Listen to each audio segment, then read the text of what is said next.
నర్సరావుపేటలోని chit fund కంపెనీకి సంబంధించిన బాధితులు ఎవరైనా ఉంటే నేరుగా తమకు ఫిర్యాదు చేయవచ్చునని one town CI Vijay Charan అన్నారు. 2,80,00,000 కట్టించుకొని చిట్ ఫండ్ యజమాని ఇప్పుడు కనిపించకుండా పోవడంతో సుబ్బారెడ్డి అనే బాధితుని ఫిర్యాదు మేరకు కేసు నమోదు చేసి దర్యాప్తు చేస్తున్నామన్నారు. ఇదే కేసుకు సంబంధించి ఎవరైనా నష్టపోయి ఉంటే వివరాలను తెలియజేయాలని సీఐ కోరారు.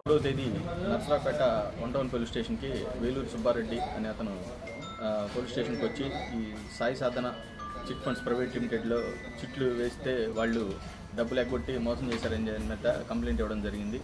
దానికి సంబంధించి 2,80,00,000 రూపాయల వరకు వాళ్ళకి ఎగ్గొట్టి వెళ్ళిపోయారనే దాని మీద నేను కేసు రిజిస్టర్ చేయడం జరిగింది. దానికి సంబంధించి ఇన్వెస్టిగేషన్ నడుస్తుంది. ఇన్వెస్టిగేషన్ ప్రాసెస్లో మరికొంతమంది బాధితులు ఎవరైనా ఉన్నట్లయితే వాళ్ళని కూడా దీనిలో చేర్చడం జరుగుతుంది. మొత్తం చేర్చి ఇన్వెస్టిగేషన్ చేసి ఫర్దర్ డెవలప్మెంట్స్ అనేది ముందు తెలియజేస్తాం. థ్యాంక్ యూ అండి.